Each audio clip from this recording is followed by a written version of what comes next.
sometimes I think I've got the best job in the world, because not only do I get to work in esports, but of course we work with these amazing IPs constantly coming into the industry, and we have an opportunity to create content around that. And I think that's one of the best things we have. But I wanted to start about talking about actually what is an esport. Like, we always talk about esports, but we don't really cover that very often. So this is the way we sort of approach it. First of all, you need a competitive player base, right? Without, obviously, a player base and playing online, etc., there's no competition to make an esport in the first place. Then there's a tournament ecosystem on top of that goes into quite a lot of depth, which I won't go into right now. And then that creates teams and a player base. And that player base and team base will build a fan base. And that's actually creating that viewership online and also physical audiences. It's great that a lot of this sort of transitions from the previous few. Statistics analysis, that's something that's overlooked sometimes, but think about, obviously, the way you use player data to actually to develop the game itself. Well, there's a huge amount of data coming out of these specific tournaments, and actually building the narrative as well. So it's super easy to bypass that, but it's something that's super, super important and worth looking into in a lot more depth. And then, of course, because the viewership is being created and that fan base and that community all engaging, there's a sponsorship, licensing, and lots of media sales opportunities around that. As mentioned before, that's where ESL comes from. We're effectively harnessing all of this intellectual property, working together in a partnership to effectively create that opportunity from a revenue level. So the ecosystem itself, it just kind of goes around. I think one most important thing is the fact that any game can become a sustainable esport. If there's a good community and there's good engagement there, then there's no reason why this won't build up and up.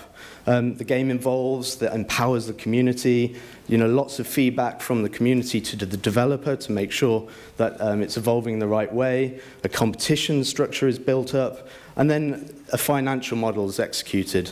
And we'll go on to that in a little bit more detail, but effectively that could be in-game items, it could be a free-to-play model, pay-to-win model, it could be buy the game in the initial state and then buy some DLC at a later stage. And then obviously there's the sponsorship, licensing, and media sales on top of that. The ecosystem develops as a whole, that ecosystem being on the right-hand side there, the viewership, the teams, and the licensing. And then it goes round again. We want to continue to see that evolving nature of the IP, because that keeps everyone very interested. So, traditional esports. I love saying traditional esports. It's brilliant. But let's have a look at some of the advantages of mobile esports. And in our view, it's all about accessibility. Mobile esports or mobile games have got huge accessibility. First of all, it's generally a lot less complex in terms of meta. We're talking about people adopting these games very quickly. They don't have to sink in 40 or 80 hours into a game before they kind of get hooked. Obviously that complexity can build as they build their characters in game, but at the premise, it's very easy to pick up and go. The interface and the latency as well, which could be regarded as a problem, but actually if you think about playing games on mobiles, again, it's a touch screen. You're not having to click at 110 clicks a minute, and the accuracy required with a keyboard and mouse. And obviously, because of latency issues over mobile networks, it's sort of not depending on that kind of very precision timing. And there is a lot of timing within the game, but it's not as much as a PC-orientated esports title.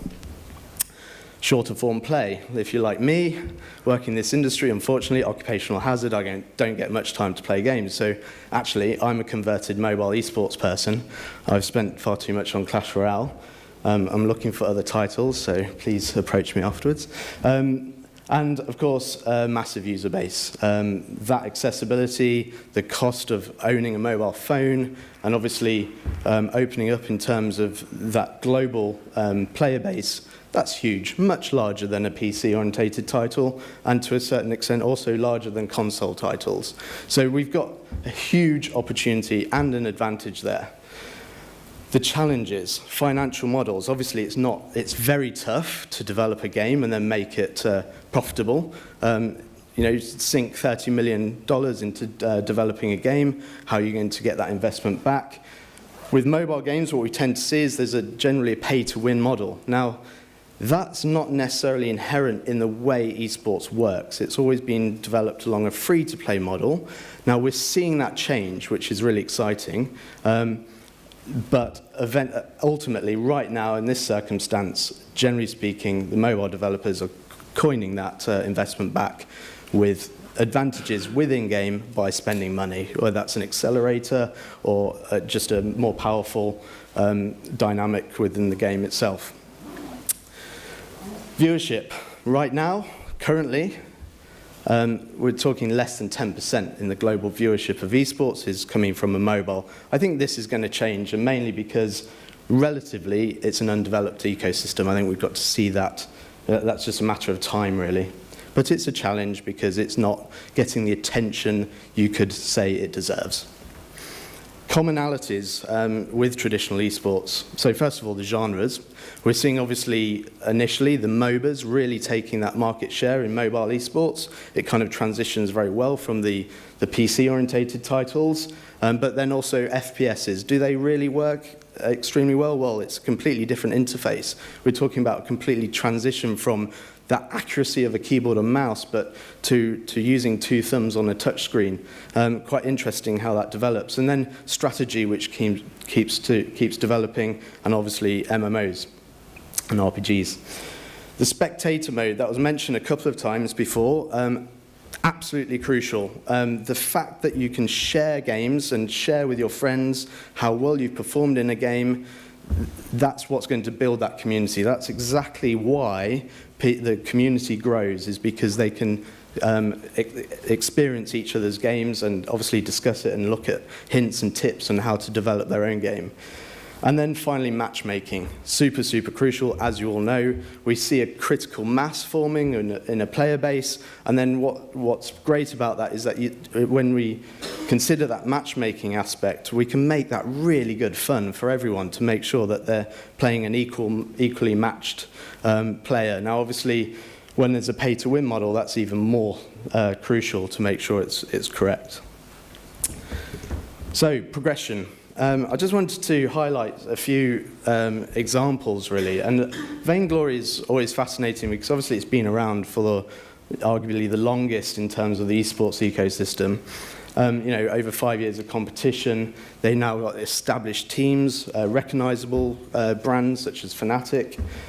They have weekly tournaments throughout their season, so a huge amount of content coming out of that. Consistent viewership as well. That core viewership is building and building, not just around the influencers, but also about the core tournament itself.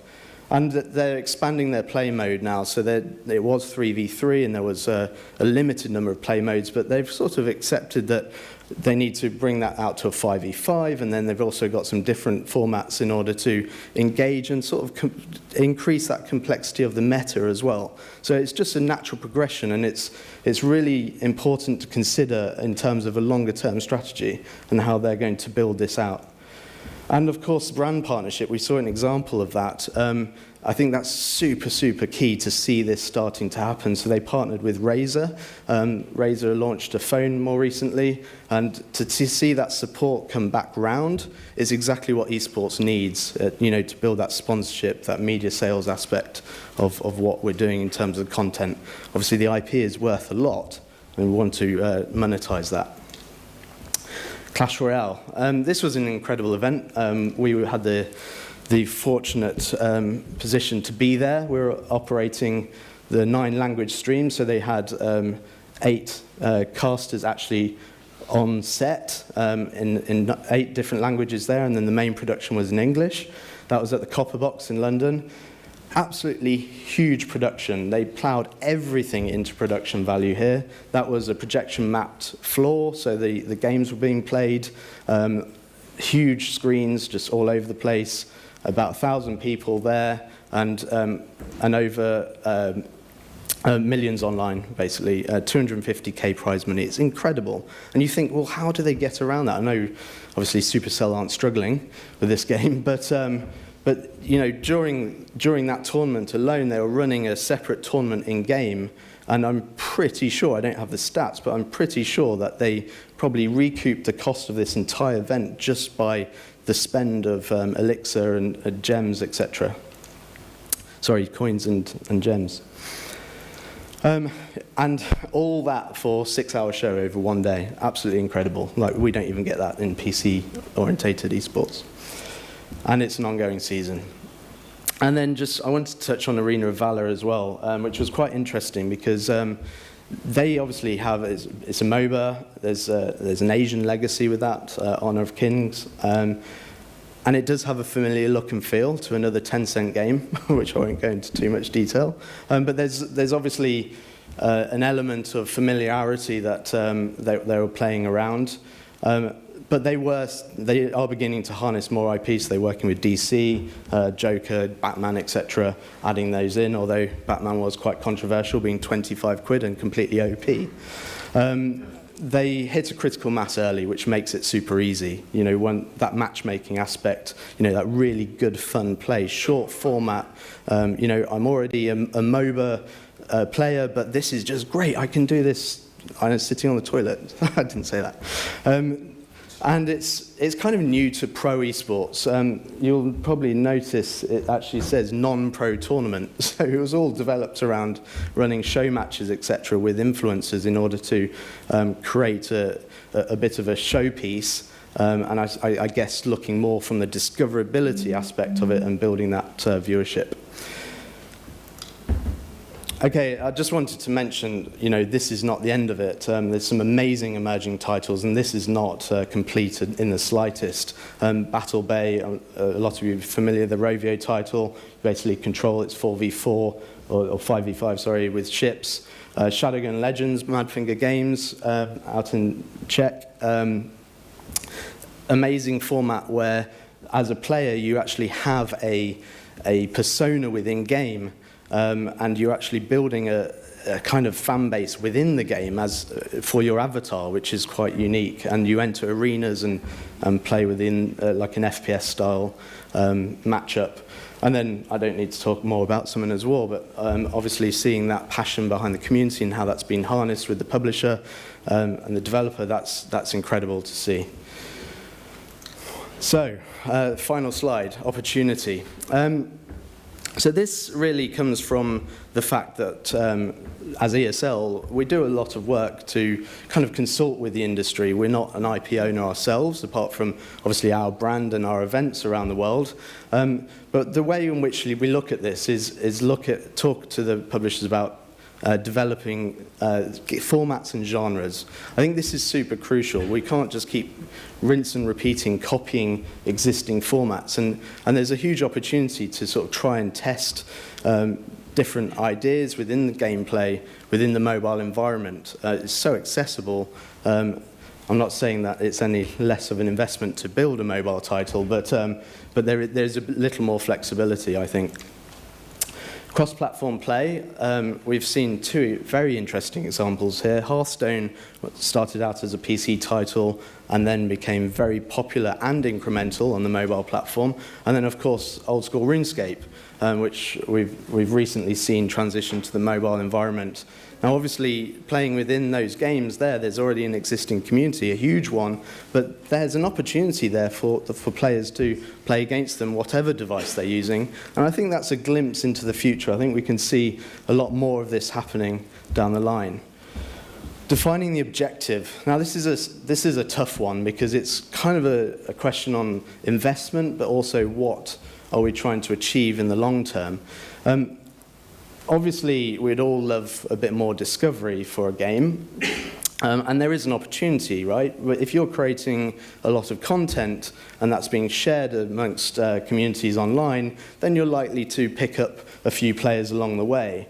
But then there's also the retention opportunity. So in terms of just bringing players in and then keeping them and getting them to spend more within the IP. And I think a lot of that depends on that balance between pay to win and free to play and the different financial mechanisms around that.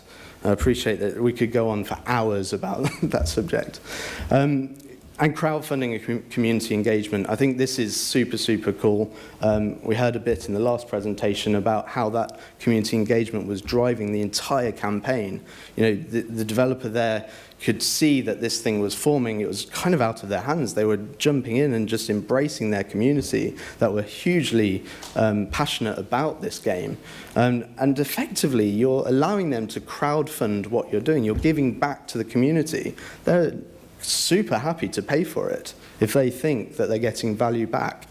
So I think that's super, super important to consider and think about, well, you know, is this a financial model we can consider? You know, you've got a huge community out there, they're completely passionate, completely engaged. How do they feel like they're investing in something that's creating content they can enjoy?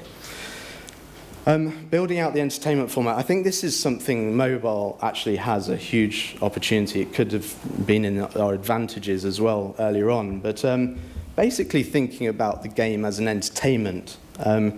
You know, there is obviously a lot of serious nature to these competitive games, but the mobile games present an opportunity for it to be a lot more casual, a lot more inclusive. You know, when Hearthstone started to become very popular, the community almost demanded it became an esport, and Blizzard was saying, well, no, it's not an esport, that's too serious for us, we're just happy with competitive play. But they had to cave in the end. That's what the community wanted. So really building out the way in which the game is presented, the way in which the IP is presented, and really make a really just great fun show. It's almost like a cross between a game show and a live tournament of some sort. You know, if you watch one of our Hearthstone broadcasts for our National League or an old school RuneScape broadcast, it's very light and great engagement in terms of the way in which the community sort of respond and react to the whole premise of what's being created. And yeah, just touching on that level of gravitas, you know, it can just be for fun. It doesn't have to be that huge stage with 100,000 people in the crowd. It could just be a fact that you're in a studio with you know, 22,000 peak concurrents online, you know, with overall 200,000 uniques maybe, and that's great. That's a sustainable model and a great way of engagement and building out that retention or discovery or both. And finally, I think a huge opportunity is that performance, that device performance. We saw, there's the picture of the Razer phone. I think that presents a huge opportunity in terms of stepping up a level in terms of how do we push the boundaries a little bit if people do want to kind of go down that route of taking it a little more seriously. And you know, how would the game scale in that way? Interface development, you know, use of VR goggles or little Bluetooth devices for controlling. I think there's a huge opportunity there. And then, of course, 5G, how does that link back into the overall ecosystem on the internet? You know, is it a companion app to some sort of desktop or vice versa? You know, how does that cross-platform play work out? And I think 5G presents a lot of opportunities there as well. And that is it. Thank you very much.